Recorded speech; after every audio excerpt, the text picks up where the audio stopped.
Dan untuk membahas terkait permasalahan judi online yang marak di Indonesia, telah bergabung bersama kami Dirjen IKP Kominfo Usman Kansong. Selamat pagi, Bang Usman. Selamat pagi, Naila. Ya, Bang Usman, jumlah transaksi ini sangat fantastis ya, yang baru dikatakan oleh Menkominfo judi online berdasarkan laporan PPATK per Januari 2023 sampai Maret 2024 mencapai 427 triliun rupiah. Nah, selain transaksi pribadi antar pemain, bagaimana dengan indikasi potensi TPPU dalam praktek ilegal ini, Bang Usman? Ya, memang ada indikasi TPPU ya, dan saya kira akan bagus sekali kalau kita bisa menindak pelaku judi online dengan TPPU. Dan ini tentu memerlukan kerjasama, masukan, dan informasi dari PPATK. Dan PPATK ini kan ada di dalam Satgas. Ya, jadi Satgas ini terdiri dari berbagai kementerian dan lembaga yang dirasakan mampu kita berantas judi online bila pemberantasannya ya bersifat komprehensif, holistik, dan terintegrasi itu tadi begitu ya. Jadi kita berharap memang bisa ditindak dengan TPPU begitu. Baik. Ya, Bang Usman, selain telah men-take down konten judi online serta pengajuan pemblokiran rekening bank dan e-wallet begitu, upaya lain adalah sekarang adanya tindak tegas berupa penindakan denda 500 juta rupiah begitu. Nah, kalau Bang Usman melihat apakah ini memang salah satu cara yang cukup efektif untuk bisa membuat jera bisnis judi online di Indonesia? Ya, saya kira itu cara lain juga ya yang akan kita terapkan, ya itu sudah ada diatur di dalam Undang-Undang ITE. Jadi denda 500 juta itu sangat menurut kami sangat efektif ya. Karena kalau kita misalnya kenakan katakanlah hukuman pidana begitu ya. Ini kan kalau denda terkait dengan platform ya, platformnya rata-rata ada di negara lain dalam arti kantor pusatnya begitu.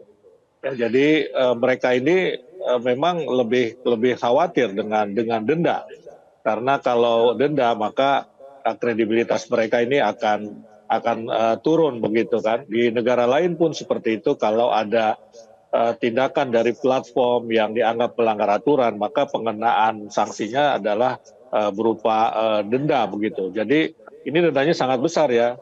Ya 500 juta per konten loh, per konten judi online begitu ya. Jadi kalau dia memuat dua ya berarti dikali dua ya 500 juta di 1 miliar. Kalau dia banyak ya tentu akan banyak. Saya kira ini menjadi satu instrumen yang efektif dengan mengenakan denda maupun tadi pencabutan ya ISP.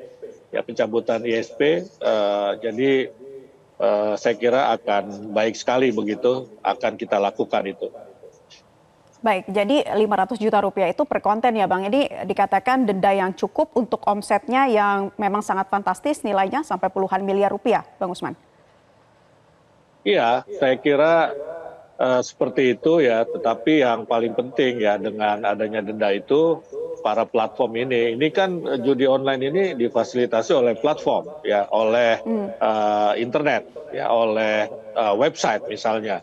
Ya, jadi kita dengan mengenakan sanksi tersebut, maka kita kan memutus suplainya. Ya, memutus suplainya artinya di situ juga selain ada aspek penindakan, di situ juga ada aspek pencegahan. Karena kalau suplainya artinya kontennya itu kita cabut dari dunia online atau si platform ini jera dia untuk memasukkan konten judi online di platformnya, tentu ini kan akan mencegah masyarakat Indonesia untuk terlibat di dalam judi online. Baik, Bang Usman, penjelasan apa yang disampaikan oleh Menkominfo terkait pemberantasan judi online harus dilakukan dari hulu ke hilir. Seperti apa Anda menjelaskannya, Bang? Iya, jadi Satgas ini kan akan bekerja memberantas judi online secara komprehensif, terintegrasi, dan holistik begitu. Artinya pemberantasannya memang dari hulu ke hilir. Di hulu ini harus kita laksanakan aspek ataupun langkah-langkah pencegahan. Dan koordinator pencegahan adalah Menkominfo. Ya, dengan apa pencegahan itu? Pencegahan itu dengan edukasi, dengan literasi digital, misalnya seperti itu. Ya, kemudian di tengah ya, di tengah itu saya sering menyebutnya mekanisme korektif. Itulah yang kita lakukan dengan men-take down ya konten-konten judi online dari platform digital maupun dari website, atau kita melakukan pemblokiran begitu. Nah, kemudian di hilir inilah yang kita sebut penindakan. Ketuanya adalah atau koordinatornya adalah Kapolri. Yang penindakan itu termasuk misalnya penyelidikan, penyidikan, penangkapan, misalnya termasuk pengenaan denda, pencabutan ISP. Itu adalah sebuah langkah tindakan Oke. ya, atau penindakan. Jadi dari hulu ke hilir akan kita lakukan ya. Sebetulnya sekarang ini sudah kita lakukan seperti itu. Ya, dari hulu ke hilir Kominfo misalnya sudah punya program Gerakan Nasional Literasi Digital. Ya, kemudian juga Kominfo sudah men-take down 1,9 konten judi online di media digital, yaitu Ya. dalam 1 tahun terakhir. Kemudian juga Polri juga sudah melakukan penangkapan-penangkapan, tetapi mungkin ya belum terintegrasi, ya belum komprehensif, belum holistik, mungkin masih bekerja sendiri-sendiri begitu. Nah, dengan dibentuknya Satgas, maka ini akan lebih bisa dikoordinasikan, diintegrasikan, dan dikomprehensifkan, holistikan, kira-kira seperti itu. Baik, Bang Usman, pakar siber mengatakan kenapa lahan judi online ini masih sangat subur di Indonesia karena salah satu alasannya sebelumnya adalah penindakannya ini on off begitu. Jadi ketika tidak ada lagi informasi atau berita penindakan tentang judi online, ini bisa muncul kembali. Nah, ini menjadi tantangan tersendiri bagaimana kemudian penindakannya ini bisa benar-benar akurat begitu sampai ke akar-akarnya. Seperti apa Anda melihat tantangannya seperti ini, Bang Usman? Iya, jadi dengan dibentuknya Satgas, Satgas ini kan adalah satu kesatuan. Ya, jadi satu kesatuan, jadi koordinasinya akan lancar.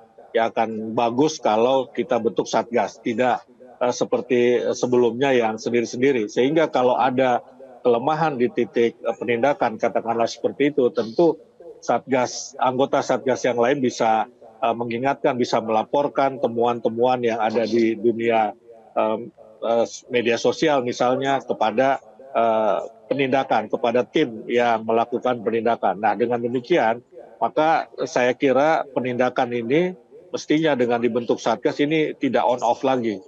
Ya, on terus begitu ya, karena memang tadi kita lihat transaksinya ya masih terjadi di kuartal pertama 2024 itu 100 triliun begitu kan. Nah, kita artinya apa? Tidak boleh berhenti penindakan. Ya, tidak Ya, boleh berhenti ya. penindakan. Jadi harus on terus ya, karena permainannya itu faktanya judi online itu masih bergerak begitu kan. Jadi ya Mhm. tidak boleh ada berhenti penindakan itu. Juga pencegahan ya, pencegahan ini saya kira juga penting. Memang sifatnya Baik. jangka panjang kalau pencegahan ya, tetapi Mhm. harus kita lakukan ya, karena pemberantasan judi online ini kan eh, pemberantasan yang kita lakukan secara terus-menerus begitu ya, secara terus-menerus, Ya. dan pelibatan masyarakat di sini menjadi penting begitu. Mhm. Baik, ini menjadi pekerjaan rumah bersama ya Bang ya, mengaitkan berbagai pihak tentunya untuk nanti dibahas dalam pembentukan Satgas judi online ini. Terima kasih Dirjen IKP Kominfo, Bang Usman Kansong sudah bergabung di kesempatan Selamat Pagi Indonesia. Selamat beraktivitas kembali. Jelajahi cara baru mendapatkan informasi. Download Metro TV Extend sekarang.